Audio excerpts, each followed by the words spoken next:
तीन भुवन में सार वीतराग विज्ञानता, शिव स्वरूप शिवकार, नमहु त्रयोग संहारिके।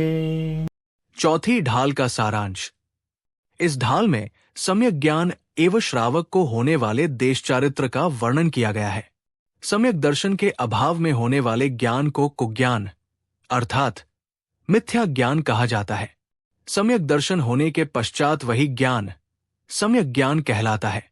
इस प्रकार यद्यपि सम्यक दर्शन और सम्यक ज्ञान साथ ही होते हैं, तथापि उनके लक्षण भिन्न भिन्न हैं और कारण कार्यभाव का भी अंतर है। अतः सम्यक दर्शन को सम्यक ज्ञान का निमित्त कारण कहा जाता है। स्वपर को यथावत जानने वाला ज्ञान सम्यक ज्ञान कहलाता है। उसकी वृद्धि होने पर अंत में केवल ज्ञान प्राप्त होता है। सम्यक ज्ञान के अतिरिक्त अन्य कोई सुखदायक नहीं है।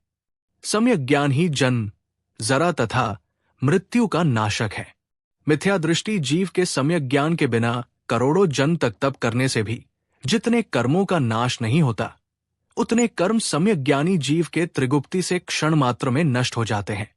पूर्व काल में जो जीव मोक्ष गए हैं, वर्तमान में महाविदेह क्षेत्र से जा रहे हैं और भविष्य में जाएंगे, ये सब सम्यक ज्ञान का ही महिमा है।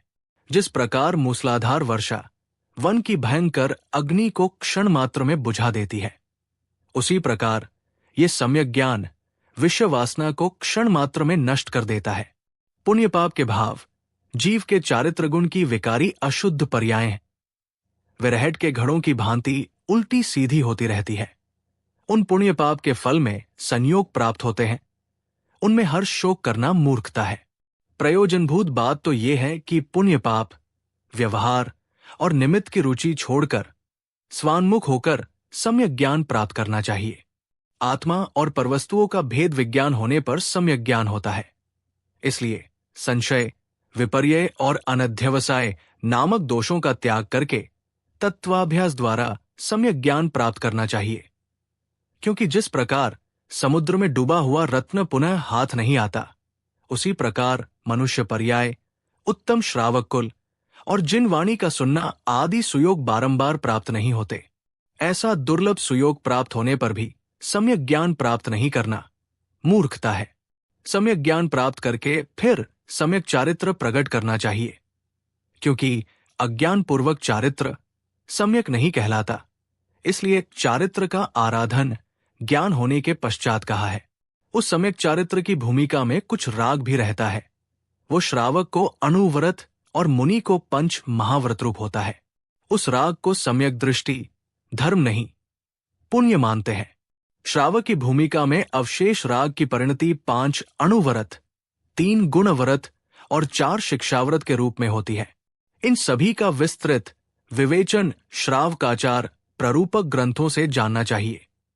जो श्रावक निर्तिचार समाधि मरण धारण करता है, वह समतापूर्वक आयु पूर्ण होने से योग्यतानुसार 16वें स्वर्ग तक उत्पन्न होता है और वहां से आयु पूर्ण होने पर मनुष्य पर्याय प्राप्त करता है।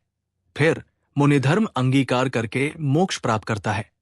इसलिए सम्यक दर्शन ज्ञान पूर्वक चारित्र पालन प्रत्येक आत्मार्थी जीव का कर्तव्य है। वितराग भावरूप निश्चय सम्यक चारित्र ही सच्चा चारित्र है, ऐसी श्रद्धा करना चाहिए। उस भूमिका में उत्पन्न होने वाला श्रावक के अणुव्रतादि एवं मुनि के महाव्रतादि रूप विकल्प सच्चा चारित्र नहीं है, अपितु चारित्र में होने वाला दोष है। किंतु उस भूमिका में वैसा राग आए बिना नहीं रहता। सम्यक चारित्र में उस प्रकार का राग निमित्त होता है। उसे सहचर मानकर व्यवहार सम्यक चारित्र कहा जाता है, परंतु उस व्यवहार सम्यक चारित्र को सच्चा सम्यक चारित्र मानने की श्रद्धा छोड़ देनी चाहिए। इस प्रकार अध्यात्म प्रेमी कविवर पंडित दौलतराम जी द्वारा रचित छेढ़ाला में मुक्ति मार्ग का दूसरा चरण सम्यक ज्ञान एवं देश चारित्र का निरूपण करने वाली चौथी ढाल पूर्ण हुई। चौथी ढाल भेद संग्रह। चारित्र मोहक्षोभ रहित आत्मा के शुद्ध परिणाम, भावलिंगी श्रावक पद तथा भावलिंगी मुनिपद। ज्ञान के दोष संशय, विपर्यय और अनध्यवसाय, अनिश्चितता ज्ञान के दोष है। दिशा पूर्व पश्चिम, उत्तर दक्षिण, ईशान, वायव्य, नैऋत्य, अग्निकोण, ऊर्ध्व और अधो ये 10 दिशा है।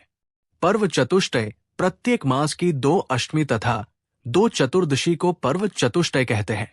विक्था, स्त्री, आहार, देश और राज्य इन 4 की अशुभ भावरूप कथा सो विक्था है। श्रावक व्रत 5 अणुव्रत, 3 गुण व्रत और 4 शिक्षा व्रत ऐसे 12 व्रत है। रोग त्रय जन्म, जरा और मृत्यु रोग त्रय है। हिंसा 1 वास्तव में रागादि भावों का प्रकट न होना सो अहिंसा है और रागादि भावों की उत्पत्ति होना सो हिंसा है, ऐसा जैन शास्त्रों का संक्षिप्त रहस्य है। 2 संकल्पी, आरंभी, उद्योगिनी और विरोधिनी ये 4 अथवा द्रव्य हिंसा और भाव हिंसा ये 2 हिंसा के भेद है। चौथी ढाल लक्षण संग्रह, संशय, विरोध सहित अनेक प्रकारों का अवलंबन करने वाला ज्ञान, जैसे कि ये सीप होगी या चांदी। आत्मा अपना ही कार्य कर सकता है या पर का भी। देवशास्त्र गुरु, जीवादि 7 तत्व आदि का स्वरूप ऐसा ही होगा अथवा जैसा अन्य मत में कहा है वैसा। निमित्त अथवा शुभराग द्वारा आत्मा का हित हो सकता है या नहीं, ये संशय है। विपर्य, विपरीत ज्ञान, जैसे कि सीप को चांदी जानना और चांदी को सीप जानना अथवा शुभाश्रव से वास्तव में आत्महित मानना, देहादि परद्रव्य को सवा रूप मानना, अपने से भिन्न न मानना विपर्य है। अनध्यवसाय, मोह, कुछ है किंतु क्या है, उसके निश्चय रहित ज्ञान को अनध्यवसाय कहते हैं। भोग वो वस्तु जिसे एक ही बार भोगा जा सके वो भोग है।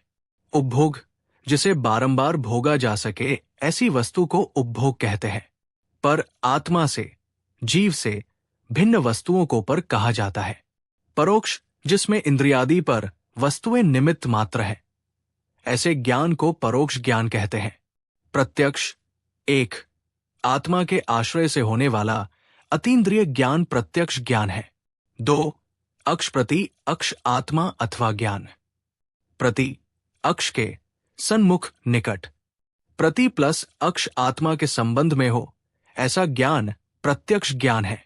मतिक ज्ञान, 1 पराश्रय की बुद्धि छोड़कर दर्शन उपयोग पूर्वक स्वसन मुखता से प्रकट होने वाले निज आत्मा के ज्ञान को मतिक ज्ञान कहते हैं। 2 इंद्रिया और मन जिसमें निमित्त मात्र है, ऐसे ज्ञान को मतिक ज्ञान कहते हैं।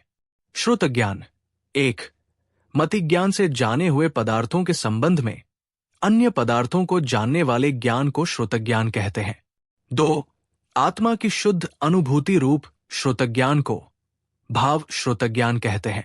अवधिक ज्ञान, द्रव्य, क्षेत्र, काल, भाव की मर्यादा पूर्वक रूपी पदार्थों को स्पष्ट जानने वाला ज्ञान अवधिक ज्ञान है।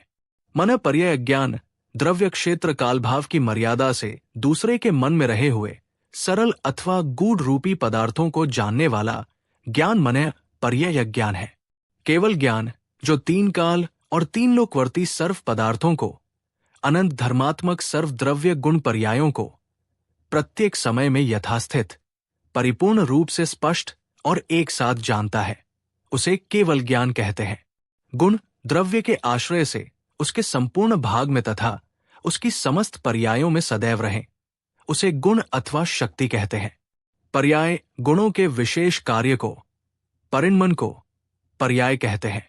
व्रत शुभ कार्य करना और अशुभ कार्य को छोड़ना सो व्रत है अथवा हिंसा।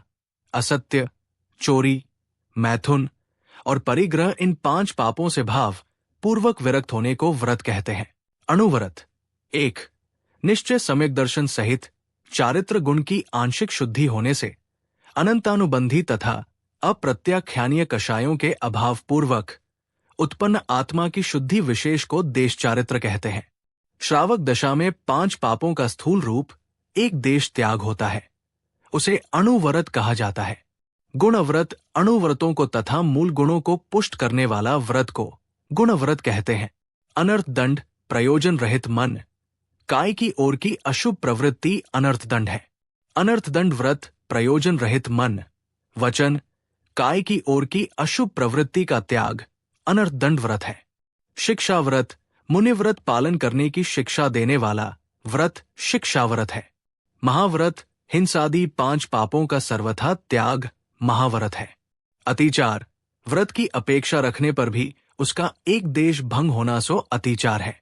संन्यास संलेखना आत्मा का धर्म समझकर अपनी शुद्धता के लिए कषायों को और शरीरों कृश करना, शरीर की ओर का लक्ष्य छोड़ देना सो समाधि अथवा संलेखना कहलाती है।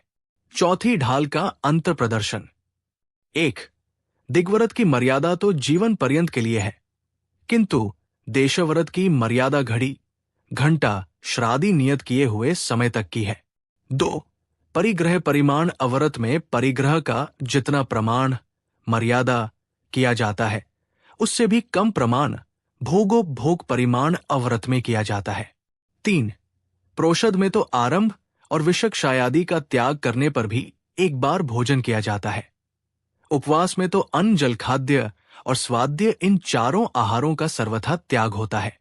प्रोषदुपवास में आरंभ विषक्षाय और चारों आहारों का त्याग तथा उसके अगले दिन और पारने के दिन अर्थात अगले पिछले दिन भी एकाशन किया जाता है।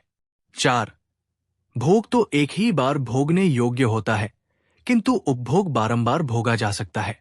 आत्मा पर वस्तु को व्यवहार से भी नहीं भोग सकता, किंतु मोह द्वारा मैं इसे भोगता हूं ऐसा मानता है और तत्संबंधी राग को हर्ष शोक को भोगता है। वो बतलाने के लिए उसका कथन करना सो व्यवहार है। जिन वाणी माता की जय।